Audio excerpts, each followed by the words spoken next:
नईटा मजिकी पाठ पढ़ी आज्ञा मो पिला एनएम नर्सिंग करछि आज्ञा। बापा माँ भाभी झील को बाहा देला परे पूरी उठिब झीर शाशुघर घर द्वार करने सहित मो झी घर संसार करिब।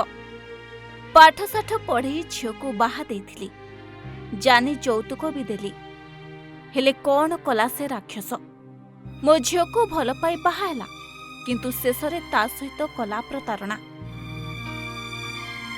अन्य झील सहित संपर्क रखी मो झीर बेक चिपी मारिदेला।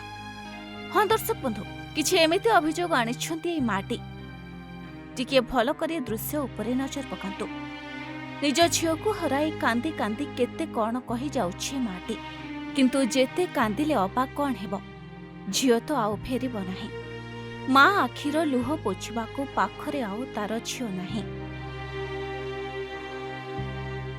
रायगड़ा जिला गुणपुर थाना अंतर्गत बायगुड़ा ग्राम रे किछि एमिति घटना देखिबाकू मिलिछि। घर भितरु उद्धार करा जायछि जणे महिलांकर मृतदेह। 18 तारिख सकाळु गुणपुर पुलिस मृतदेहटिकु उद्धार करिथबा जणा पड़िछि। तेबे मृत महिला जनक गुणपुर संतोषे बाउरी बोली कुहा जायछि।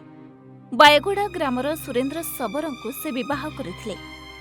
उभय प्रेम करी विवाह करिथबा बेले झील तरफरु समस्त प्रकार जानी यौतुक प्रदान करा जायथिला। तेबे उभयक मध्यरे संपर्क भल नथिला बोली झील पक्षरु अभियोग करा जायछि। सुरेंद्र अन्य झील सहित संपर्क रखिथबा आउ पत्नी को मानसिक शारीरिक भावरे निर्यातना देउथबा मृत महिलांकर मां अभियोग आनिछंती। तार गुटे केस थिला आज्ञा सेते बेले मते आउरी केस करिवो भइले मु बेल रु भारी परिबि नाही मुई विवाह भी तम पिला को भलरे रखिबि बोली कइला रु आज्ञा मु ताको विवाह कली जानी यौतुक सब देली आज्ञा।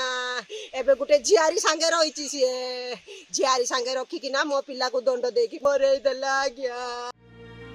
गला चिपे महिला को मारि दिया जाइथबा अभियोग रहिथबा बेले निजे किंतु निजर जीवन नैथबा रूप देउछि सुरेंद्र। किछि एमिति अभियोग होइछि। यापरे खबर पाई गुणपुर थाना अधिकारी उत्तम कुमार साहू समेत साइंटिफिक टीम घटनास्थल रे पहुंची तदंत आरंभ करिसेंती। आ मृतदेहटी को जबत करी व्यवच्छेद पाई पठा जाइछि।